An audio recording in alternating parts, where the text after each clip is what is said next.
This is a special edition of Macro Voices, the premier financial podcast targeting professional finance, high net worth individuals, family offices, and other sophisticated investors. Now, for this special edition of Macro Voices, here's Erik Townsend. I'm Erik Townsend, and this is the introduction for the preview of the new and improved rewrite for episode number 1 of my Energy Transition Crisis docuseries project. If you were looking for the regular weekly Macro Voices podcast with co-host Patrick Ceresna about macroeconomics and investing, this isn't it. Regular Macro Voices episodes have 3-digit episode numbers, and this week's episode will probably be the one before this one in your podcast feed. We've already aired previews of all 5 episodes in the series, but we're going to re-release new versions of episodes 1, 2, and 3. You can expect more frequent releases than weekly, so keep an eye on your podcast feed for new versions of episodes 2 and 3 in coming days. Episode number 1 was completely rewritten based on listener feedback. The new version eliminates repetition in the original version, but more importantly, it replaces the core message. The original version emphasized that wind and solar alone would never solve more than half the problem. The new version takes a different approach and emphasizes that politicians have misled the public to believe that wind and solar have already solved the problem to the extent that we are ready now to begin phasing out fossil fuels, which is nonsense. The analysis of what it will take to solve the problem has also been moved from episode 3 into this new episode number 1. We want to crowdsource ideas for how to tell this story visually from you, our Macro Voices audience, and I'll have plenty more to say about that after the preview. Now, without further ado, here's the new and improved first episode.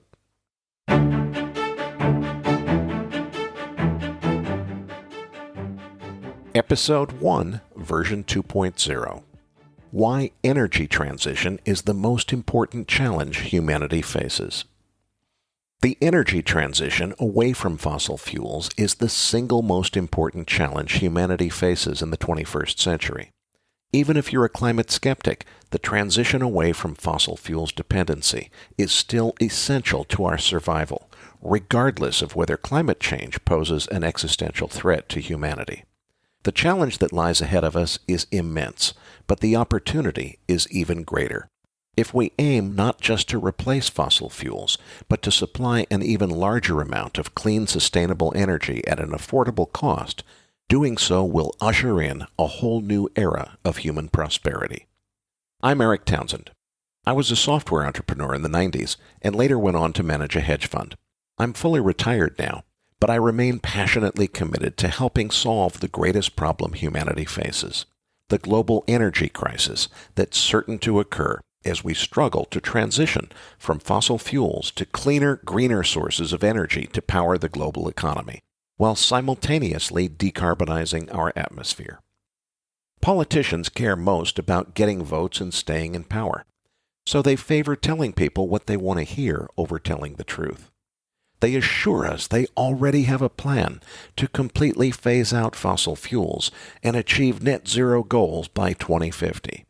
But they avoid discussing hard data and focus instead on appealing to voters' emotions. They tell us the policies they've already adopted will achieve this energy transition by 2050. They give us the impression that all we need to do is build a few more wind turbines and solar arrays and buy some more Teslas, and then, so long as you vote for them in the next election, everything will be fine, and we can all look forward to a wonderful new world free from greenhouse emissions by 2050. They're lying. They're not being truthful about the full extent of our dependence on fossil fuels. They're not being truthful about how big and expensive a job it will be to transition the global economy away from fossil fuels. They're not being truthful about the extent of public infrastructure investment that will be needed to build a new higher capacity electric grid to charge all the electric vehicles they pretend we can build in only a few short years. They're not being truthful about the environmental challenges inherent to mining the specialized metals needed to make batteries for those electric vehicles. And they're not being truthful about how much energy we rely on fossil fuels for or what a tiny percentage of that amount is currently being supplied by all the wind and solar that's ever been built to date.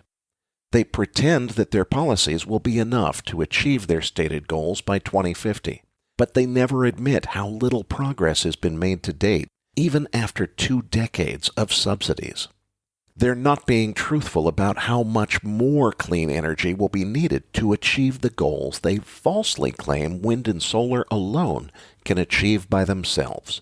And they're not being truthful about how utterly inadequate their policies will prove to be for replacing all the energy now derived from fossil fuels by 2050.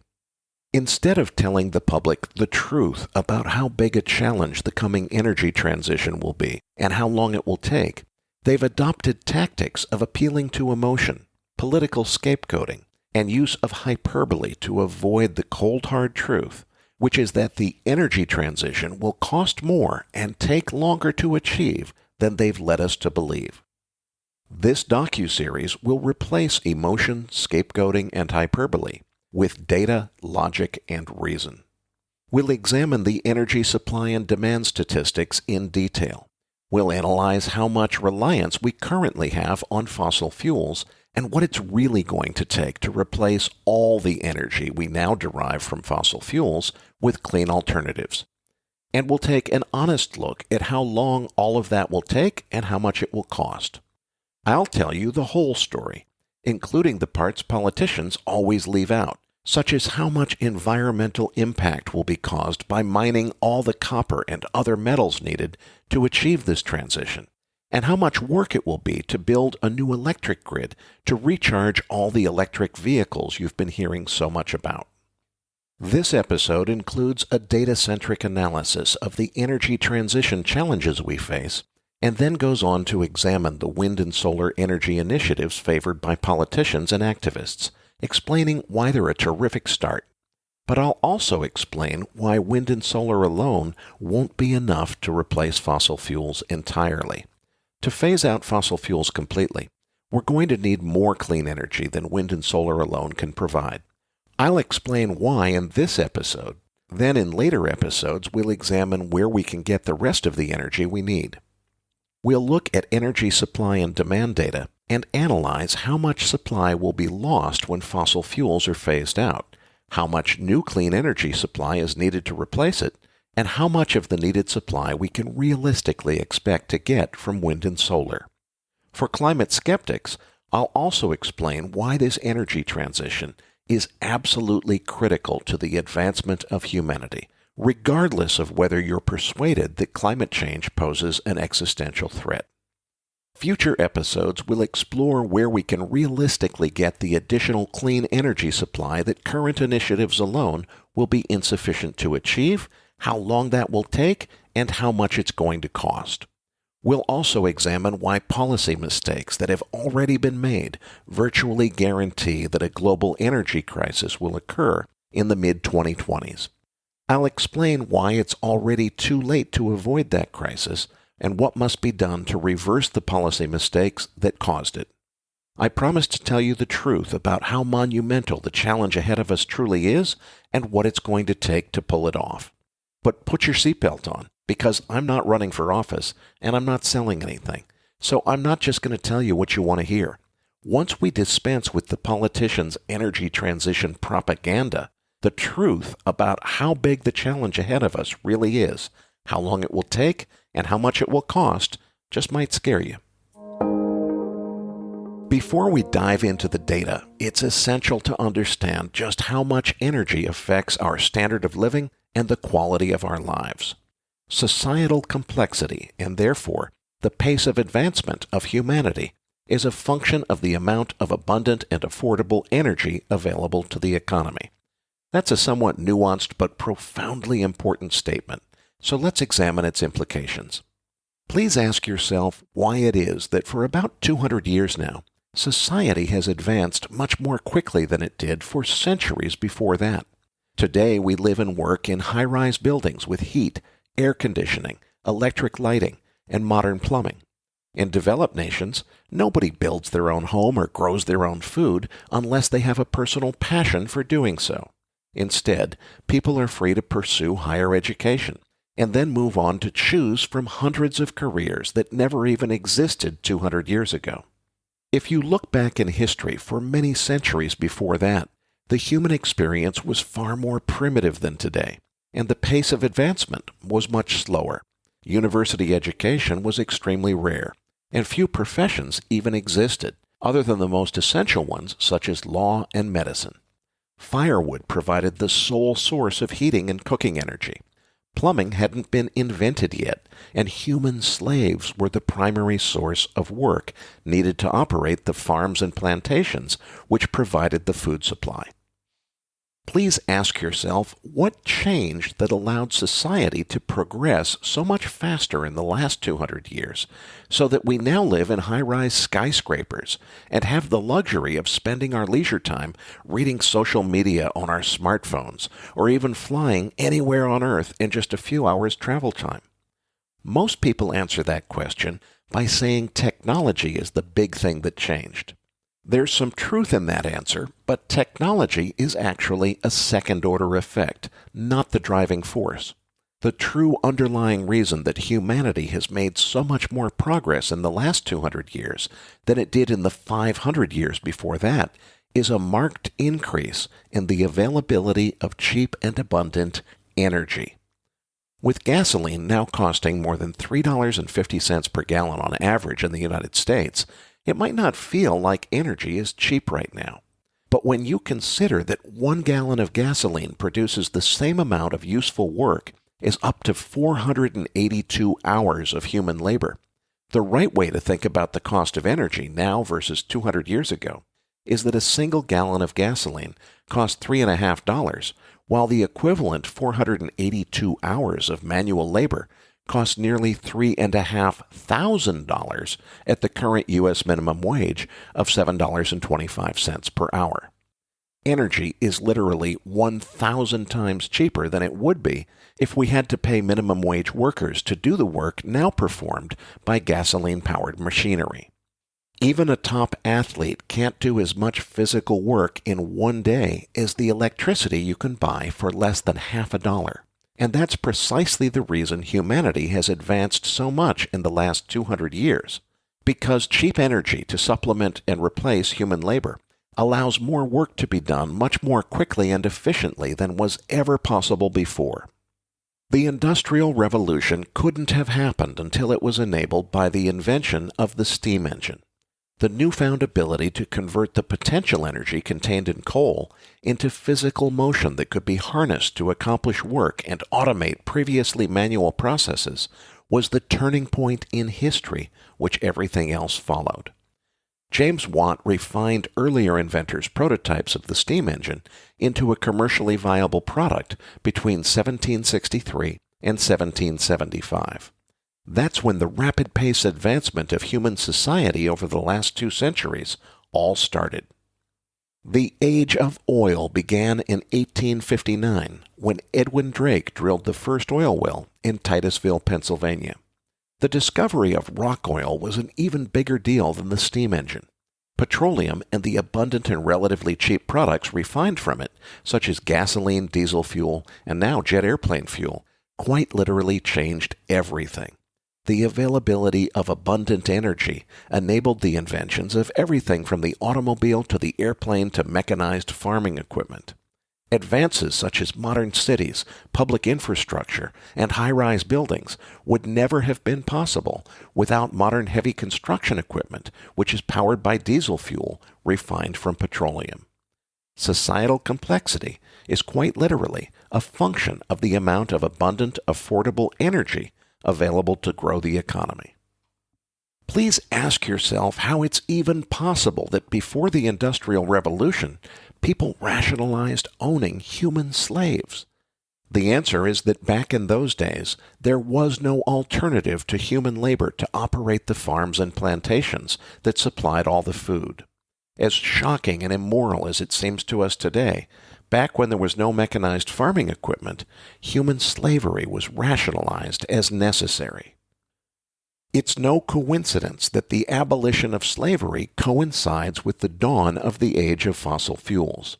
That's how important cheap and abundant energy is to the advancement of humanity. We literally eliminated human slavery thanks to the availability of energy derived first from coal and then later from oil. I have a question for you. Do you personally live and work on a farm? Do the vast majority of your friends and family live and work on farms? 200 years ago, almost everyone in society lived and worked on farms because there was no alternative. The only way to sustain ourselves was to keep the vast majority of people directly engaged in growing and harvesting the food we needed to survive. The only reason we don't all have to work on farms today is that energy derived from oil powers modern farming equipment, allowing a handful of farmers to produce as much food as hundreds of farm workers 2 centuries ago. The reason there are hundreds of different professions today, and the reason it's possible for a much larger percentage of society to attend university, is that energy derived from fossil fuels makes possible a world in which we don't all have to work on farms just to feed ourselves. That's how much difference it makes to have cheap and abundant energy available to grow the economy. It's what advances the sophistication of society and the overall quality of the human experience. Less than 1 billion human beings lived on planet Earth when the steam engine was first commercialized in the 1770s. Today that figure is over 8 billion. That population growth was directly enabled by modern farming. We literally cannot feed the current population of our planet without modern farming equipment, which requires energy that's presently supplied by oil. That's how much our way of life and our very ability to sustain the lives of everyone on the planet depends on having the energy we now derive primarily from fossil fuels. In the beginning, we didn't understand how badly we were polluting our atmosphere by burning all those fossil fuels. But now it's been decades since we figured that out, and yet we still haven't changed our ways. We've always known that we're slowly depleting a finite resource that can't possibly last forever, yet we never seem to take seriously the risk that it might run out someday. Modern society is addicted to fossil fuels because we're quite literally dependent on the energy they provide for our survival. That means nothing is more important than ensuring that we find enough clean energy to continue to allow society to thrive, because without the energy we currently rely on fossil fuels for, we'd be forced back into the dark ages. But if we continue to rely on fossil fuels for this energy, we'll destroy ourselves. Most people agree that climate change is reason enough to demand that we break our addiction to fossil fuels and find clean replacements for the energy we derive from them. But even if you're a climate skeptic, the fact remains that fossil fuels are a finite resource that won't last forever. In order for our species to survive, we need a credible plan to replace fossil fuels with abundant clean energy that we won't run out of, and which won't pollute our atmosphere with greenhouse gases. For the past several years, talking about replacing fossil fuels with clean energy has been the hottest topic in politics. But as any recovering alcoholic or drug addict will tell you, talking about breaking an addiction and having a credible plan to do so are two very different things. The purpose of this docuseries is to lay out a credible plan to do so. But first, we need to talk about the backstory of global energy consumption, including the parts the politicians always leave out, because they include some unpleasant and inconvenient truths. Let's examine the global energy supply and demand data our politicians avoid. This chart shows global energy consumption broken down by source. At the end of 2021, the last year for which data were available, we consumed a total of 159,000 terawatt-hours of energy globally. More than 85% of our energy is supplied by the three primary fossil fuels. Coal is shown in gray, oil in blue, and natural gas in purple. These three fossil fuel sources combined make up 136,000 terawatt-hours, or 85% of total energy supply. Politicians talk as though wind and solar renewable energy have already solved most of this problem, so therefore, according to some of them, It's already time to outlaw fossil fuels. But the truth of the matter is that all the energy we get from every wind turbine and every solar farm ever built combined still provides less than 2% of total energy consumption. That's such a tiny percentage that it's hard to even make out wind and solar at the top of the chart. Wind is shown in green and solar is shown above it in orange. But these are such tiny little slivers on the chart that they're barely visible. And that's after public policy has aggressively subsidized building out wind and solar energy capacity for more than 2 solid decades. Even if we add in hydropower and other renewables, total energy supplied by all renewables is still less than 5% of total energy demand. We've only just barely begun this energy transition, and unfortunately, we're still a long way from phasing out fossil fuels. The chart shows the total amount of energy supplied by source, but what's not obvious at first glance is how much of that energy goes to waste, particularly when it comes to fossil fuels. So the next topic we need to cover is thermal efficiency of energy conversion, which is really important. We get more than 85% of our energy from coal, oil, and natural gas. In all 3 cases, the way energy is extracted from these fuels is by burning them to release heat energy. The 136,000 terawatt-hour figure I discussed earlier refers to the amount of heat energy released from those fuels. But with current technology, we're not very good at using that heat energy efficiently, especially when that heat is being used to generate electricity. We use heat energy from burning fossil fuels most efficiently when the heat is used directly to heat something else. For example, when natural gas is used to heat a building with a modern high-efficiency furnace, up to 95% of the total heat energy released by burning natural gas is put to good use, and very little goes to waste. But when we burn natural gas to produce electricity, it's much less efficient. Only about 55% of the heat energy in natural gas gets converted into electricity. Almost half of the energy goes to waste in the form of heat released into the atmosphere at the electric power station, contributing to climate change. Even the latest state-of-the-art high-efficiency gas-fired electric power plants only achieve 64% thermal efficiency. Electricity generated from burning coal is even less efficient. Aging coal-fired power plants operate between 35 and 38% thermal efficiency. And even the very most efficient state-of-the-art coal-burning power plants only operate at 46% thermal efficiency.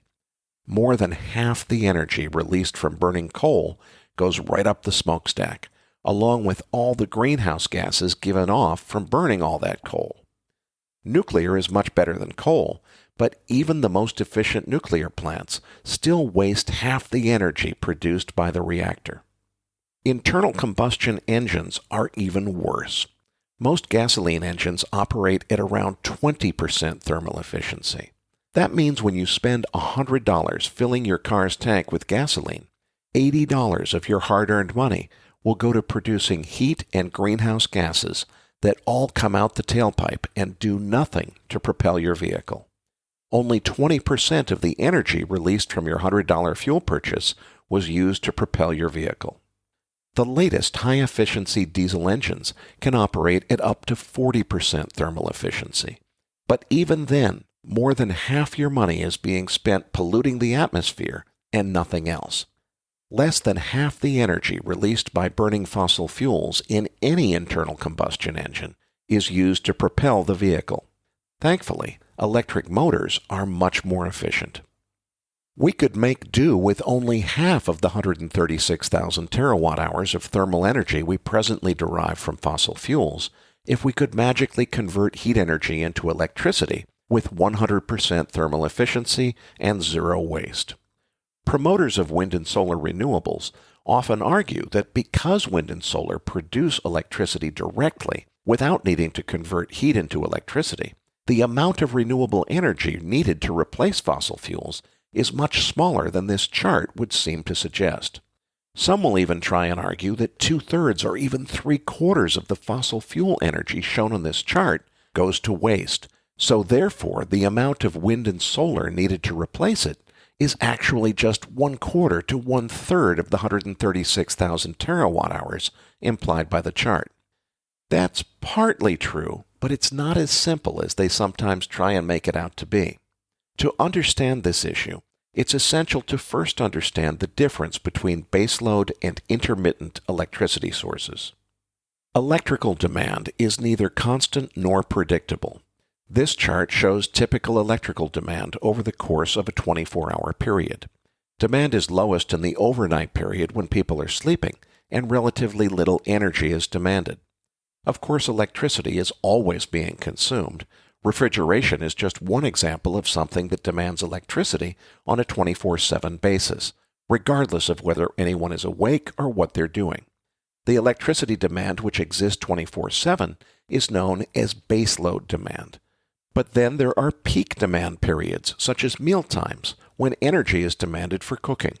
Beyond the daily variations in demand, there are also seasonal variations. In summertime, air conditioning usually demands the most electricity during the afternoon hours, but that demand doesn't exist in winter. The electricity needed to make up the gap between baseload and peak demand is known as intermittent demand. Some energy sources are best suited to supplying baseload power, and others are only suited to supplying intermittent power. Coal-burning power plants can't be switched on and off at the press of a button, so they're best suited to supplying baseload electricity only. Conversely, natural gas-fired electric generators are much easier to turn on or off, so they're much better suited to meeting intermittent demand. Wind and solar renewables are inherently intermittent sources of energy. They work great when the wind is blowing and the sun is shining, but solar doesn't produce any electricity at night, and wind turbines don't produce any electricity when the wind is calm. So when it comes to meeting that mid-afternoon intermittent electric demand to run air conditioning equipment, wind and solar are ideally suited to the task. Energy storage technology allows the electricity produced by wind and solar to be stored until it's needed. But energy storage introduces its own inefficiencies, just as burning fossil fuels to make electricity introduces inefficiencies. And as I'll explain later in this episode, we're going to need all the wind and solar energy we can realistically expect to deploy in the next 20 years just to meet daytime demand. So it really doesn't make sense to count on wind and solar for overnight electrical vehicle recharging, where the most demand growth is expected as the energy transition proceeds.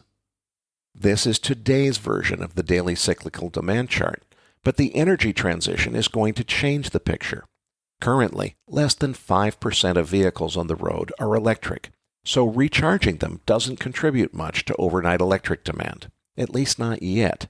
But when we fully electrify the global economy, most vehicles will be charged overnight, and the wee hours before dawn will be a high demand period for charging as opposed to the low demand period now. Not all renewables are inherently intermittent energy sources. Hydropower and geothermal renewables are much better suited to meeting baseload supply needs. In the case of geothermal, that's a good source of baseload electricity.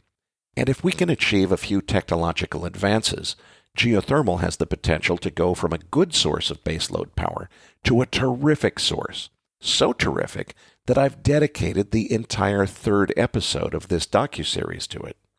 But let's keep this in perspective. Unlike wind or solar, geothermal energy still involves converting heat energy into electricity. So therefore, it still suffers the same thermal inefficiency losses that fossil fuels suffer. But geothermal does it without the greenhouse gases, and that's why it gets its own episode later in this docuseries. Hydropower is a terrific renewable energy source, but for reasons I'll explain later in this episode, it won't be possible to bring enough new hydroelectric power online to make a big difference.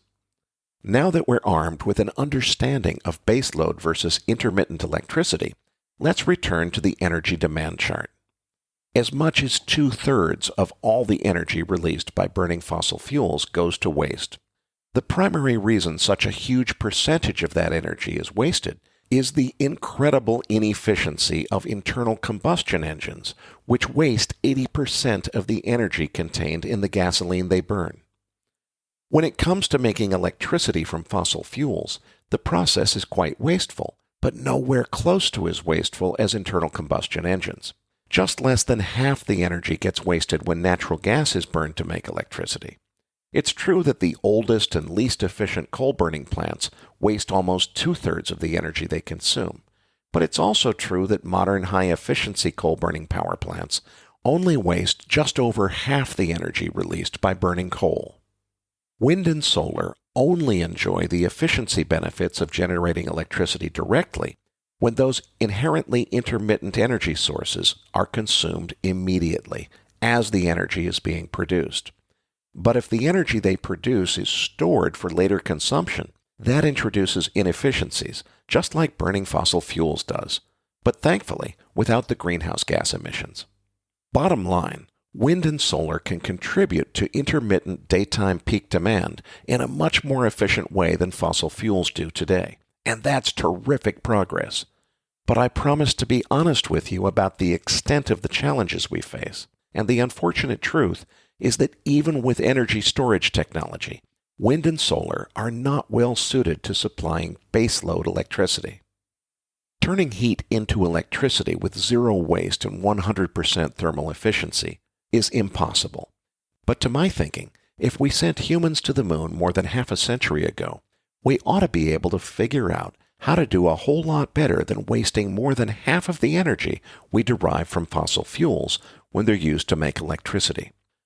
If someone could just figure out how to turn heat into electricity while only wasting 25% of the heat energy instead of almost half of it for electric power generation from natural gas, that alone would be a game changer.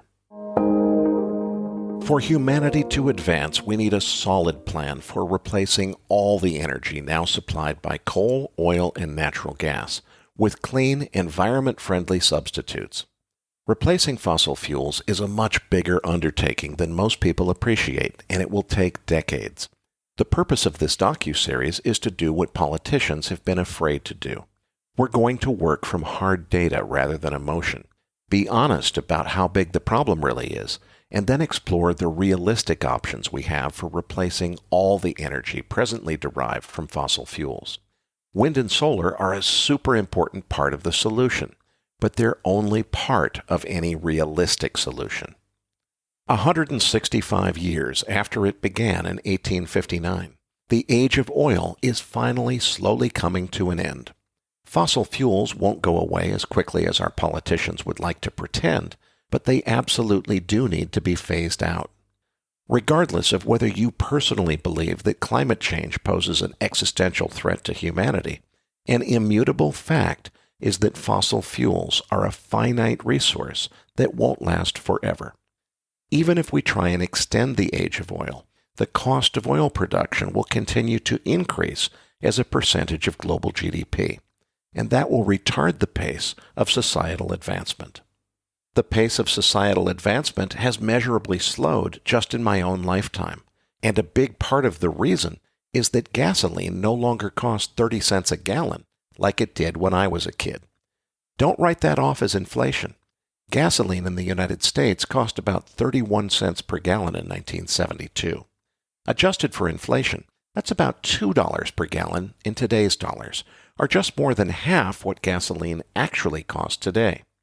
When gasoline prices move back over $4 per gallon, which I'm convinced they will, we'll literally be paying twice as much for energy versus when I was a kid, even after adjusting for actual inflation.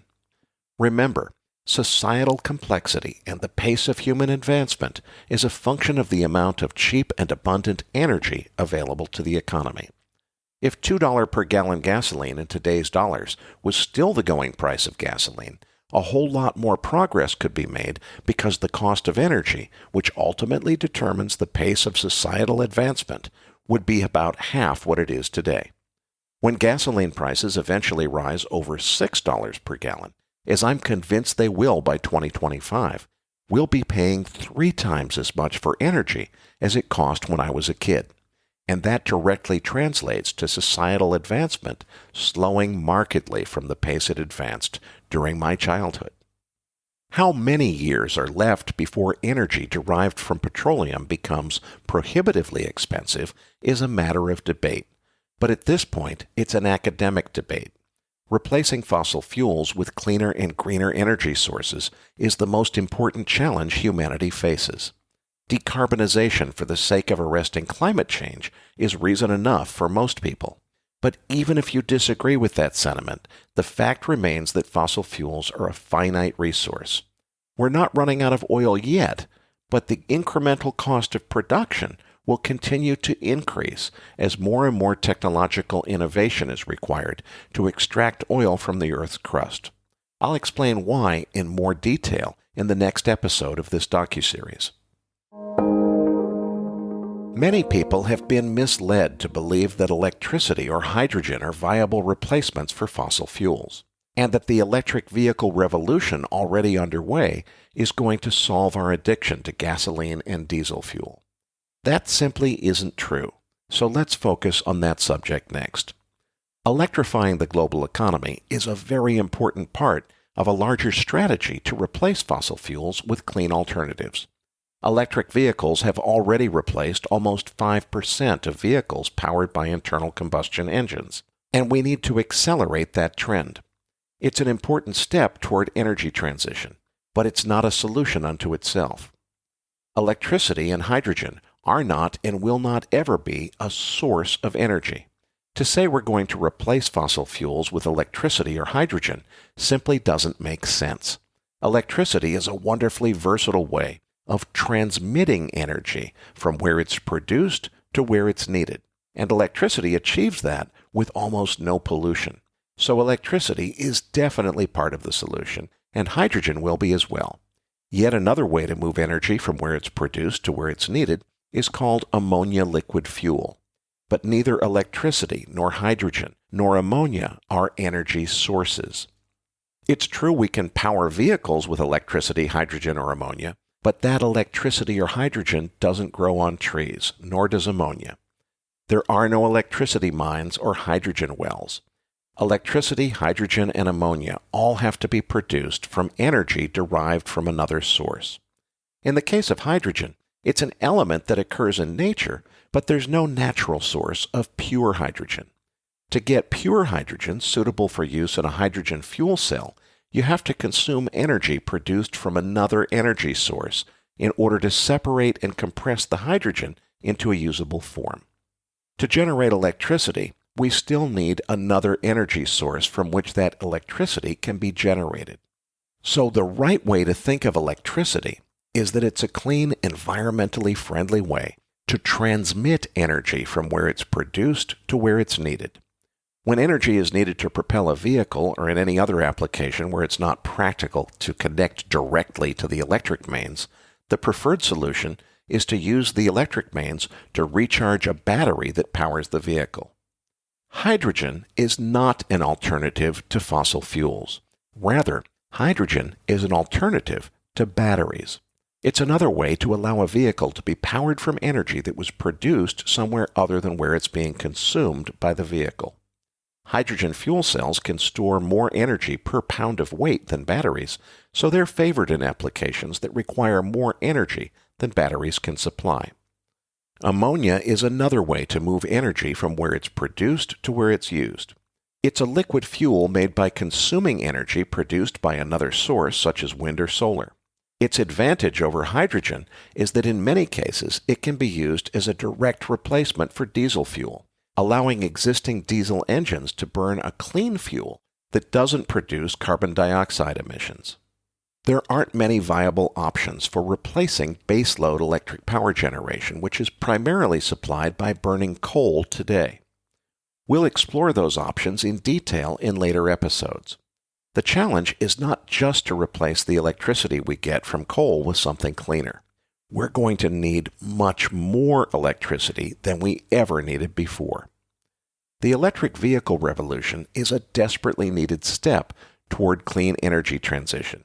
Internal combustion engines should be replaced wherever possible with electric motors that don't directly pollute the atmosphere. not just in passenger cars, but in construction and farming equipment and everywhere else that internal combustion engines are used. But hold on. For some reason, very few people realize that replacing internal combustion engines with electric motors in vehicles, construction equipment, and farming machinery represents only 1/4 of the challenge of electrifying our society. To electrify our world, 4 separate challenges exist, and very little attention has been paid to the last 3. The first challenge is to replace the vehicles and other machines that use internal combustion engines with new versions that use electric motors instead. The electric vehicle revolution already underway addresses this need. We still have 20 more gasoline and diesel vehicles left to replace for every electric vehicle we've built so far. But at least we're on the right track and off to a good start. The part politicians never tell you about is that to build all the electric vehicles needed to replace internal combustion engines will require more copper than the mining industry can supply. This means copper will get much more expensive, and the cost of electric vehicles will increase. Copper mining already threatens our environment, so more emphasis will be needed on green copper mining. We can and should be more environmentally responsible about how we mine copper, but doing so will help push copper prices even higher. The point is, this will all cost a lot more than our politicians are telling us. Greenflation, referring to economic inflation caused by the higher cost of being environmentally responsible about how we source raw materials, including copper and many other commodities needed to support energy transition, will be a major economic trend for the next several decades. The second challenge is one that nobody ever seems to talk about. Where is all the electricity going to come from to recharge all these new electric vehicles, electric construction equipment, and electric farming machinery? We're used to living in modern society where it seems like all you need to do to get electricity is plug an appliance into a wall socket and it just magically works. But there's a lot more going on behind the scenes to deliver electricity to that wall socket, and that's what we need to talk about next. A lot of early buyers of electric vehicles never even realize that if they live in areas where electricity is generated by burning coal, then driving their electric vehicle may have resulted in even more carbon emissions than driving a high-efficiency diesel vehicle, not less. Of course, there are no carbon emissions directly from the electric vehicle, but the electricity needed to recharge that vehicle was generated by burning coal that produced carbon emissions. Maybe even more carbon emissions than the old-school vehicle that electric vehicle replaced. Every bit of energy now supplied by gasoline and diesel fuel will need to be replaced with new electric generation capacity we simply don't have yet. And every bit of electric generation capacity we do already have that relies on fossil fuels will need to be replaced with new green electric generation capacity. Returning to this chart, most of the coal shown in gray and about 40% of the gas shown in purple is used to produce electricity today. Most of the oil shown in blue is used to produce liquid fuels for vehicles and other machinery. To electrify the global economy, we don't just need to find enough new clean electricity to replace the energy we now produce by burning most of the gray coal and 40% of the purple natural gas. We also need to replace almost all of the blue oil with new clean electricity to recharge all the vehicles that will no longer be burning liquid fuels. That's a whole lot of electric power generation capacity we simply don't have yet. It's not possible for the electric vehicle revolution to replace all our internal combustion vehicles until we build all that new electric generation capacity that we don't even have a plan for yet. Remember, all the wind turbines and solar farms ever built to date combined supply less than 2% of current energy demand. We've only just barely gotten started, and we have a long way left to go. And that's my real point. We don't even have a credible plan for where the electric power generation capacity will come from to replace every single watt of energy now derived from burning fossil fuels. Wind and solar will help a lot, but they're not enough. They're intermittent sources that play an important role in the overall solution, but they will never provide the 24/7 baseload power needed to electrify the global economy. I'll substantiate that statement with data later in this episode. We still need to replace all the gray, 40% of the purple, and most of the blue energy on the chart with continuous energy sources capable of meeting our baseload power demand. It's taken 25 years to build enough wind and solar to solve less than 2% of the problem. Just talking about solving this policy isn't enough. We need to get serious, and that means we need a whole lot more electricity than any politician paying lip service to climate change and energy transition has a credible plan for. The third challenge is one that even fewer people understand. How are we going to get all that electricity from where it's produced to where it's needed? The current electric grid in almost every country on Earth is already running at or near capacity. That's why for decades now, California has been experiencing rolling blackouts during summertime, when air conditioning demands the highest electric loads. The electric grid we have now can just barely meet existing demand for electricity. It was never designed to recharge electric vehicles. We're still very early in the electric vehicle revolution. Less than 5% of vehicles on the road today are electric, and many of those are hybrids which recharge themselves by burning fossil fuels. Yet already, electric vehicle recharging needs are straining the capacity of our electric grids. Our elected leaders should have recognized 2 decades ago that we need a massive public infrastructure investment to build out a new electric grid with far greater capacity than the current one. This will cost a lot of money and take at least a decade to complete. It will also require more copper than our mining industries can currently supply.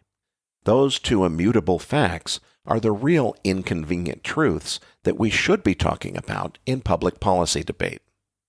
The fourth challenge is the scalability of electric vehicles, with specific regard to the battery technology they rely on. The current state-of-the-art in electric vehicles depends heavily on lithium-ion and lithium polymer batteries. Lithium is an environmentally challenging metal to mine, and the global supply of lithium is limited. It's not clear where the lithium would come from to make enough batteries to electrify the 95% of vehicles that still run on fossil fuels. Nor is it clear that's even possible. Lithium is just one of the raw materials needed to make electric vehicle batteries. We're also going to need lots and lots of manganese, cobalt, graphite, and nickel. That's a whole lot of mining that will have to occur to make those batteries. And mining is an extractive industry with significant environmental challenges.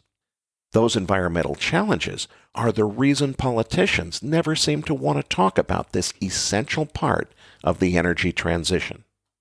To appeal to the emotions of their environmentally conscious constituents, politicians proclaim that mining is a horrible industry that should be banned because of the environmental damage it causes. Then, in the very next breath, they tell you that wind turbines and electric vehicles are going to solve climate change, without mentioning that it's completely impossible to build either electric vehicles or wind turbines on the scale needed to replace fossil fuels without first ramping up the mining industry to the highest level of activity in its entire history. This is just one example of the many inconvenient truths they never tell you, because they have no good answers or credible plans to solve this dilemma. They don't want to admit the truth, which is that while it's possible to take steps to clean up the mining industry, doing so will be expensive and contribute to greenflation. Disposal of worn-out lithium-ion batteries presents another serious environmental challenge. Scarcity of the rare earth elements needed to make the high-powered magnets in wind turbines and environmental concerns associated with mining them are yet another example of why the policies the public is being told will achieve this transition are not realistic. All these challenges can probably be overcome in due time. We can take steps to improve the environmental impact of mining lithium, We can continue to search for new battery technologies that rely less on scarce and environmentally challenging materials. And we can institutionalize lithium-ion battery recycling globally, so that we don't have to replace an old form of environmental pollution with a new one. We can keep looking for new copper deposits and building more copper mines. But it's important to appreciate that while these problems are almost certainly solvable, they haven't been solved yet, and they won't be solved overnight. We don't presently have anywhere close to enough copper, lithium, cobalt, nickel, and other raw materials needed to replace all our internal combustion vehicles with electric vehicles powered by lithium-ion batteries. We don't know where to find the needed materials, and so far, we've yet to invent new kinds of batteries to avoid needing all those exotic materials. The point I want you to take to heart is that the energy transition will take longer and cost more than we're being led to believe. Right now, nobody has any idea where all the copper and battery metals are going to come from to electrify the 95% of vehicles that still run on internal combustion engines. And when politicians don't have a good answer, they neglect to tell you about the problem. This energy transition will cause a lot of inflation, and everything we buy will cost more as a result. These are costs we're going to have to learn to live with, but politicians don't want to admit how expensive or economically painful this energy transition is going to be. It's past time for we the people to demand the truth and face the reality of how expensive this will be so that we can prepare for what's coming. These are just a few examples of the large number of very real and daunting hurdles which must be overcome to electrify the global economy. Building electric vehicles and windmills is only a very small part of solving the overall problem. We should stop pretending that this transition will be easier than it will really be. We're only just getting started. We should have started decades earlier, but we didn't. And frankly, we haven't made much progress yet. The hard work and necessary sacrifices still lie ahead.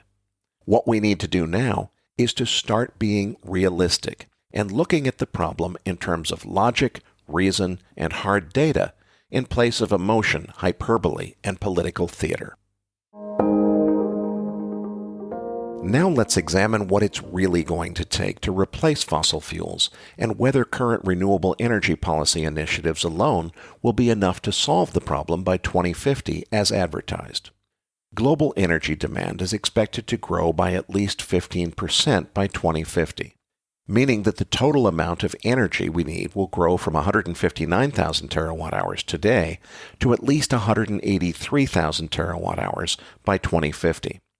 A linear extrapolation of this chart gives a figure of 203,000 terawatt-hours by 2050. So let's assume that's the target range.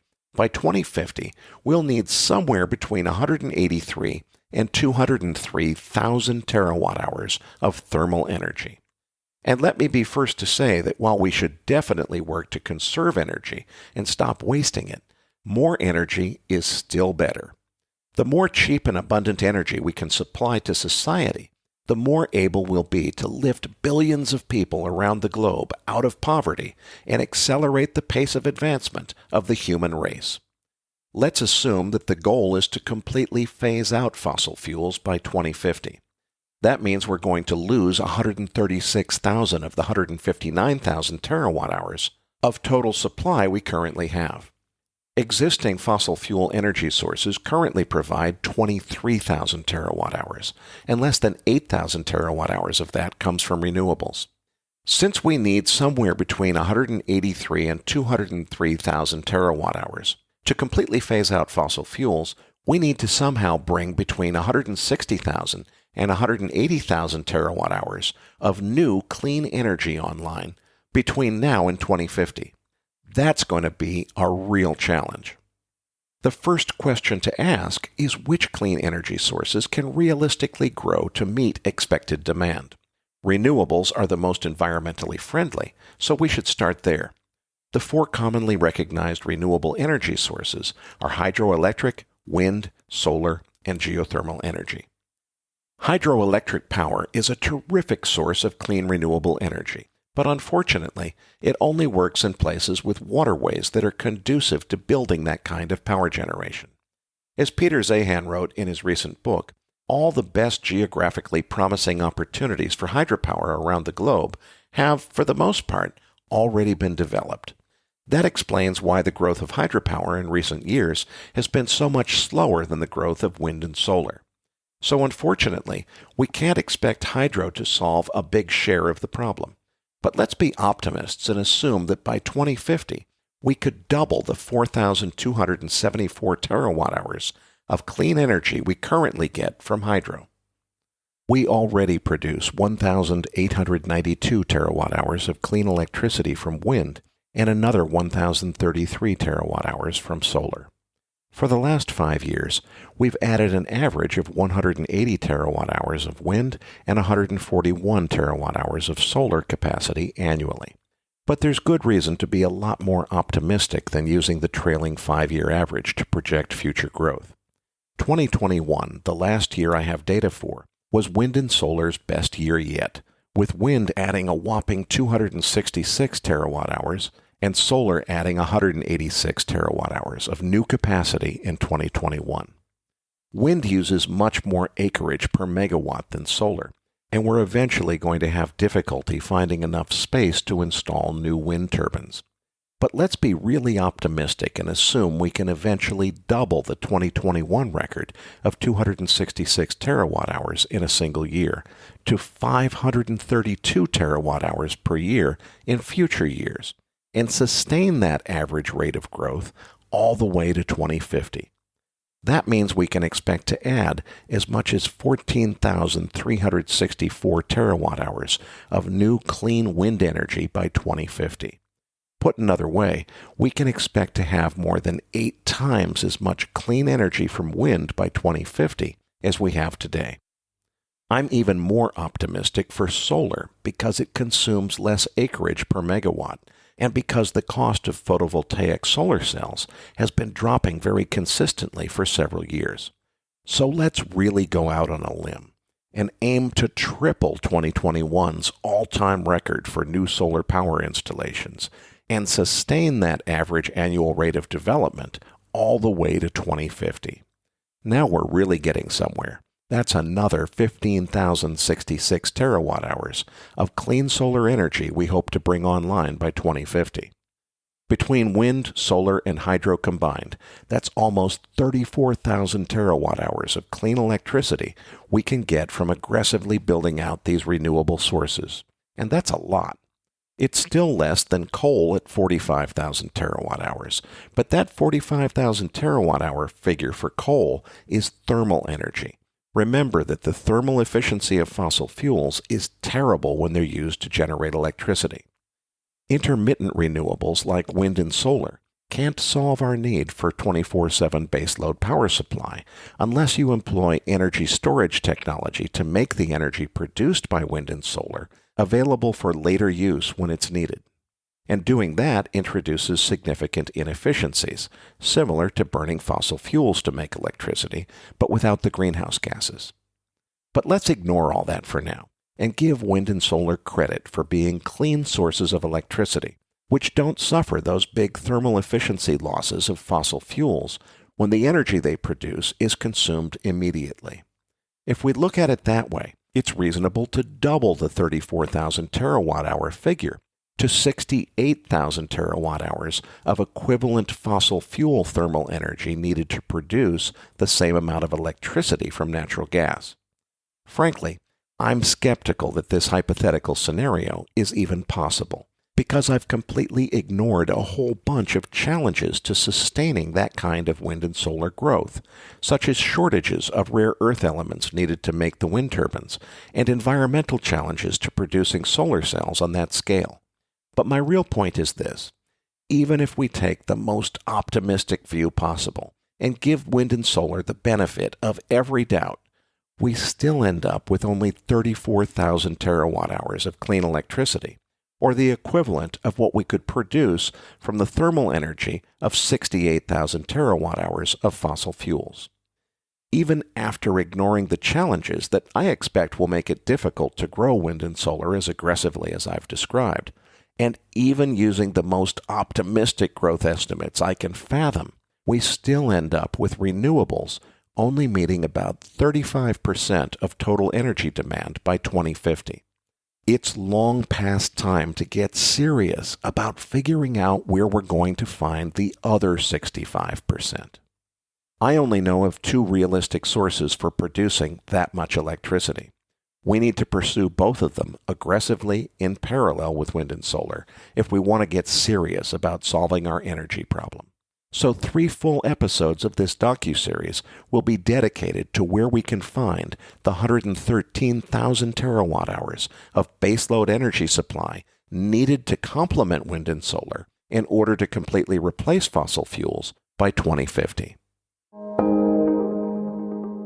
I want you to open your mind and imagine what the world would be like if we seize the opportunity not just to replace fossil fuels with an equal amount of clean energy, but to instead figure out a way to bring online a much larger amount of clean, environmentally friendly energy, while at the same time making it cheaper than fossil fuel-derived energy is now, and even cheaper than it was when I was a kid, when gasoline cost just over 30 cents a gallon.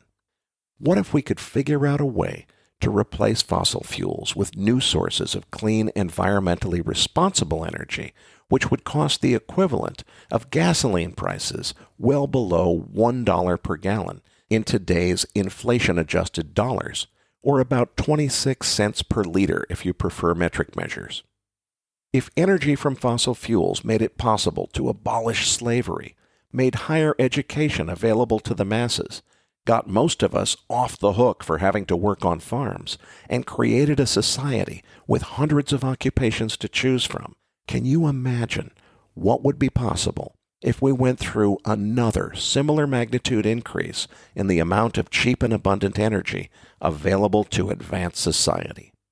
If you favor universal basic income and free university education for everyone who wants it, cheap, abundant energy is what would make those policy goals attainable. And it would mean the standard of living now enjoyed only by affluent people in first world countries could be shared with the entire human species. I'm convinced that dream is attainable, and the purpose of this documentary series is to tell you exactly how we could achieve the things I've just described by 2050. Such a profound advance for humanity would threaten the interests of several well-entrenched industries which benefit from keeping energy expensive, even if that means throttling the pace of advancement of the entire human race. For decades now, we've allowed the necessary transition away from fossil fuels to be delayed by politics, corruption, and the conflict of interest posed by lobbyists representing entrenched industries which profit from keeping things the way they are. It's long past time for we the people to demand government policy that serves our interests. But unfortunately, we've already waited far too long to get serious about solving these problems. Climate-inspired public policy has become all the rage in recent years, but unfortunately, despite good intentions, much of that policy has been ill-conceived, and I'm convinced it's about to backfire in the form of a global energy crisis that can no longer be avoided. The entire second episode of this docuseries will be needed to fully explain why mistakes that have already been made will cause a global energy crisis in the mid-2020s, and why it's too late to avoid that crisis now. Then the remaining 3 episodes will explore what it's really going to take, beyond just wind and solar, to achieve the energy transition and replace fossil fuels entirely with clean alternatives.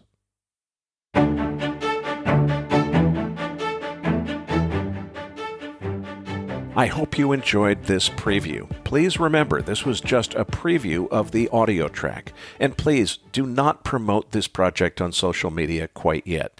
Let's keep this inside the Macro Voices community until the video version is ready for widespread consumption on YouTube. The plan is to tell this story in pictures in a video documentary series, and I'm starting to form a passionate team of listeners who want to help produce the video version. We'd love to find a film student looking for an unpaid internship to add to the team. We'd also love more help from the Macro Voices listener community. We'd like to crowdsource your ideas for how to best tell this story visually. What are the best graphs, charts, visual images, and video clips to tell the story that you're hearing in the narration on the podcast? We're working on figuring that out ourselves, obviously, but if you have ideas you'd like to contribute, we'd love to hear them. So here's the plan we came up with. If you go to the description of this preview podcast on macrovoices.com, you'll find a download link you can use to download the .pdf file containing the narration script for the entire 5-part series, with each paragraph numbered.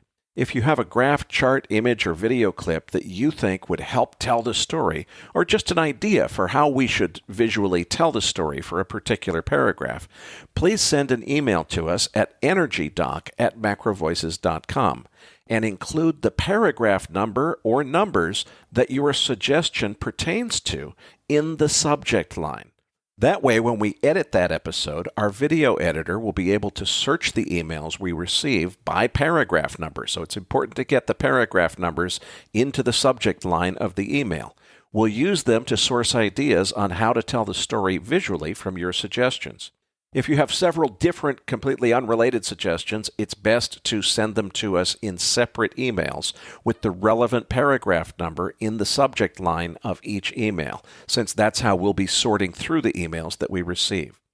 Please tell us if you know that the chart or image or video clip that you're emailing us is copyrighted. But even if it is, don't let that stop you from sending it to us.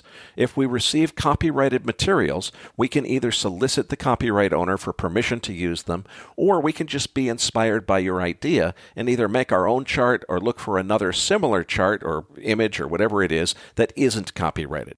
We're planning to invite a select group of listeners who consistently send us really good suggestions to join a group of reviewers who will be given access to a restricted preview area on the website where they can view early drafts of the videos and give us feedback through the editing and production process, telling us how we can improve our early drafts on the videos. That group will be invitation only, and invitations will be sent to listeners who submit the best ideas and graphics per the process that I've already described. Finally, just so you know what to expect, the comments that I've just made after the preview of the episode itself are going to be identical for the previews of the second versions of episodes 1, 2, and 3. So once you hear this last bit that I've just said, there's no need to listen again to what comes after the preview of the episode itself unless you want to hear a repeat of this message.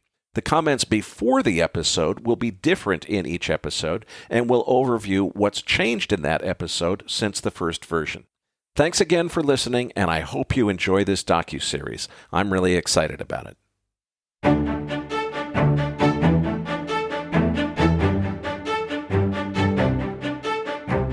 That concludes this edition of Macro Voices.